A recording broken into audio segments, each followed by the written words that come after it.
recording. About the 8-second mark. What's recording now? Oh, wow. Darn it. Right? I wish I would have known that. I like your mustache. Thank you.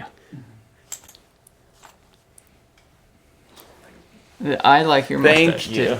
You know, Thanks. I personally didn't like it to begin with, but it grew on me. That's true.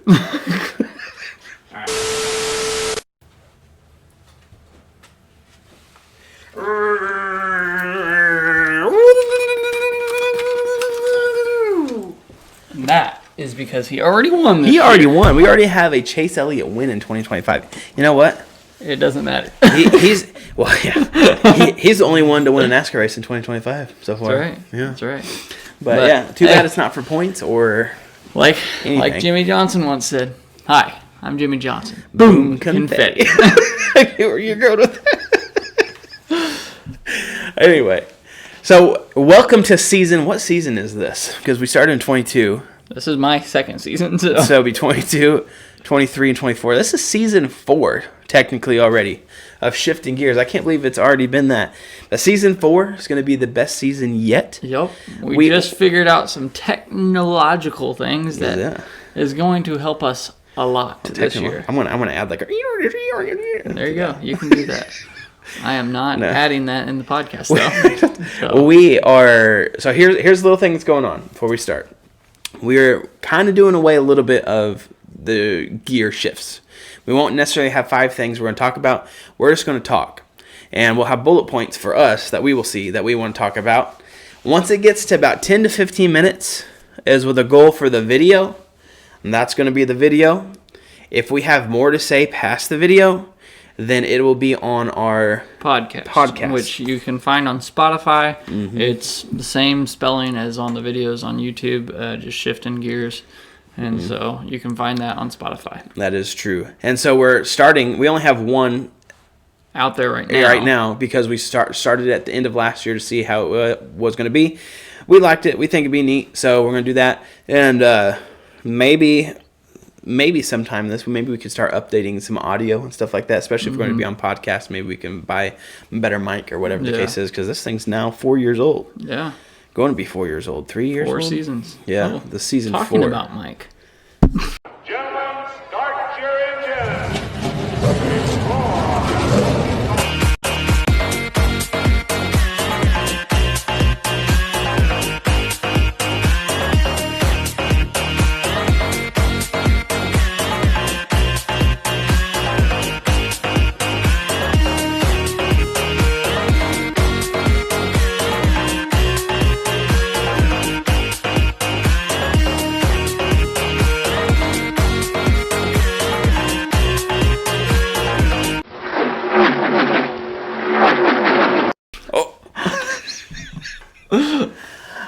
Way to go.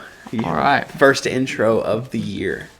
So, anyway, well, that being said, Bryce, how did you enjoy that football game yesterday? It was not delightful to watch. But We are in Chiefs Nation. My wife was born in Kansas City. I'm pretty sure it's Chiefs Kingdom is what they call it. It's a nation now because they're so good. Well, all the kids in Africa are going to be celebrating them.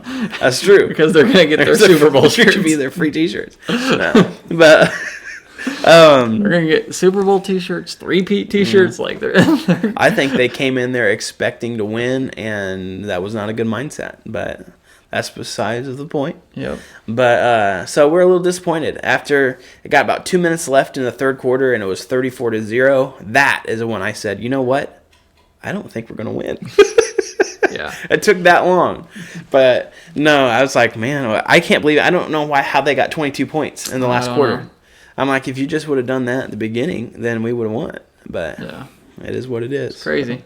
But enough about football. The week before that, we had the clash at the Coliseum. Or not the Coliseum. Not the Coliseum this year. It was Bowman Gray. Bowman Gray. And to be honest with you, I loved it. Not just because Chase Elliott won. It was really good. I was very surprised. And like you said when we were watching it, and I listened to the Dale Jr. download, and it was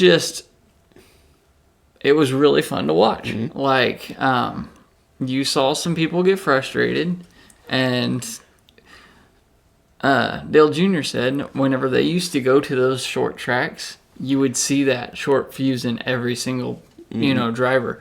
But we don't see that as much now because the drivers are more professional in the way they treat themselves. But a small track like that's going to bring it out. Mm-hmm. And I loved it. I'll be honest, I was not sure what to expect because I know it's the same length as the Coliseum, but it's straighter, if that makes a difference, and then if that makes sense, I mean. And the Coliseum was kind of like out like that, but also the Coliseum had new pavement, so I feel like it had more grip, and there just wasn't a lot of passing or anything like that. So I was curious to see softer tire, older pavement, and the race was awesome. Chase Elliott did lead like 170 something of the laps or something like that of the 200, but that doesn't mean there wasn't passing. Ryan Blaney came from last to second. And so and there was people mad. I loved the last chance qualifiers and the heat races because the people are desperate to get in. I loved that. And you know what I mean? So it just brings up the intensity of I have to go now. And so I really love the heat races. I hope that they keep it that way the entire time because the Clash have always been kind of like what Dale Jr. used to say, where just let the pole winners do that and then run and at Daytona and go from there. And is there a race that should be like that? Maybe there's an argument for that. But I really like the Clash the way it is. Matter of fact, I would almost like to have the Clash be the All-Star race, if that makes sense. That setup and everything, but for the All-Star race. That's what. And then the Clash can go back to whatever. But it feels like an all-star race more than a Clash. That's what Dale Jr. was saying. He said, do the same thing, but also put it as an all-star race, and then give North Wilkesboro a points race. Yeah. And do like a 400-lap race at North Wilkesboro. And I am conflicted on North Wilkesboro. I don't know what to think. I want to like it, but I don't right now. So I don't know. If it had more laps, I'm willing to give it a shot. I'll say that. But it hasn't had the softer tires. If it was a points race, it would go the distance, The only thing I've always said with North Wilkesboro is because I think it's fun because they've always wanted to try to go back to North Wilkesboro ever since I was been alive because their last race there before they started this All-Star thing was 96. Yeah. Well, that's the year I was born. And they've always been trying to get it to go back ever since I've known. And so I think it's cool for the nostalgia purpose of everybody else that's older than me because it's not nostalgic for me because I never really watched it. And then for the older fans to get what they like, that NASCAR is catering to them, I like that aspect of it. But if you go back and try to look at highlights of North Wilkesboro, there isn't a lot. And so it's always been a race that I feel like when I've watched highlights of it, it reminded me of like current Richmond, to where it's more of a long green flag run and it's a strategy thing. And so when you're watching it live and you're seeing the strategy play out, then I think it's nice and really good. Yeah. But there hasn't been a lot of like highlights that's just stand out. Yeah. So that's what makes me nervous. But I think if they have the softer tire that they're doing and a longer race where the softer tire can wear out and then you have comers and goers, like I said, I'm willing to give it a shot. I think it could be really good, but it just makes me nervous.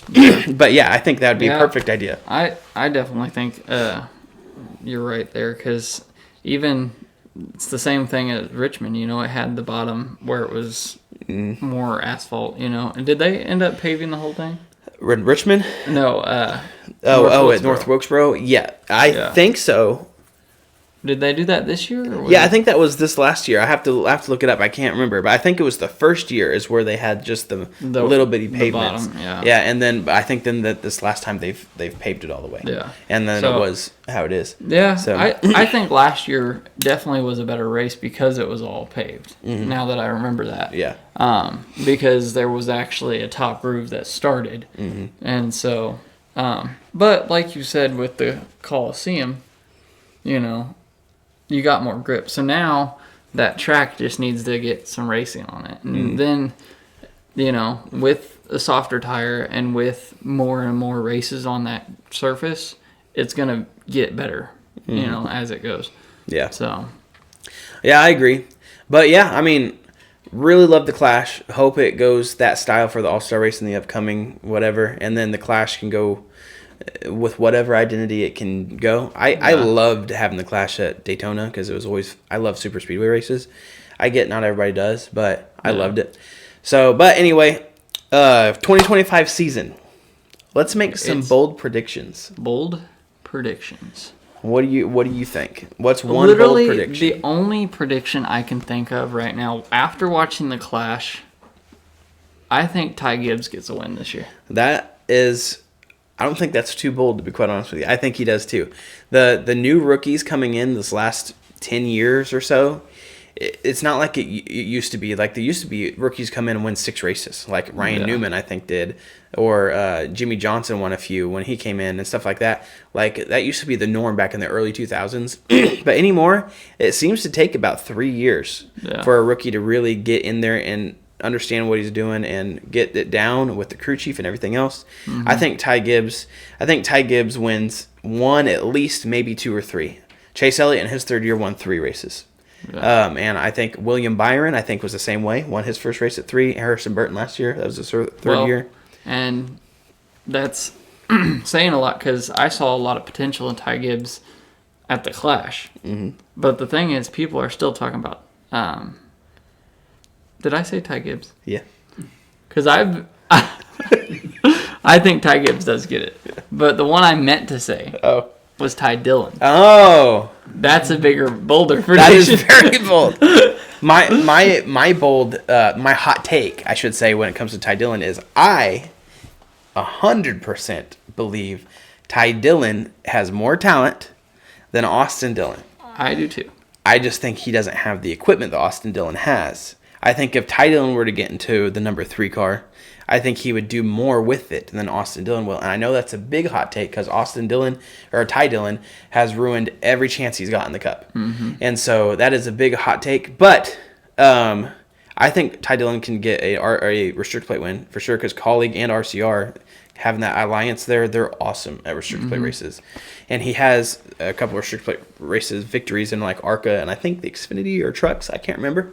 But I think he has some wins there, so he has some experience there. But we're running down on time on the video part of it, so I'm going to do one bold take, and then we'll end the video and go continue for the podcast. My first bold take for the 2025 season is Front Row Motorsports and Spire Motorsports not only do better average finish across all of their teams, but I think they have at least 1 win each, if not multiple. And I think that comes with Spire. I think that comes with Carson Hocevar and Michael McDowell winning 1 race. And I think Front Row Motorsports, they have an alliance, I think, with RFK now, if I'm not mistaken. I'll have to double check that. But I think Noah Gragson starts to break through it and could win a race or I think one race. Yeah, probably 1. Yeah, and it could come with the restrict plates because they're good at restrict plates. But also Todd Gilliland is just keeps getting better and better. Yeah, I believe. And then now he with had a Zane really Smith, good season last year. Todd Gilliland, he was up in the top for several weeks in a row, and then he kind of fell off at the end of the year. So Todd Gilliland, that's a good pick right there. And then, like you said, Zane Smith. I mean, he's still in the same. He's kind of took the same route through his truck career. Now he's with the same. And I think he's got potential. Yeah. So. Being back with Front Row Motorsports, and I just think they're just going to continue to go up. Now, I said a couple years ago that Legacy Motor Club would have a breakout season when they switched to Toyota, and that was awful. Like, that was an awful prediction. So, my prediction's not always been correct. I said Noah Gragson would win more and be better than Ty Gibbs their rookie season, and Noah Gragson lost his ride that year. Well, so my prediction's not always been correct. But I mean, Ty Gibbs still hasn't won. So I think this is trending upward, and I think it'll be good. So for the video part, that ends the video right there. Make sure you like, comment, subscribe. But it's not over. If you want to listen to more of what we have to say, come back to the podcast on Spotify. Same thing. Same name, I should say, spelled the same and everything. And we'll continue with the video or our conversation there. So, anyway, I'll see you next week. See you next week after Daytona.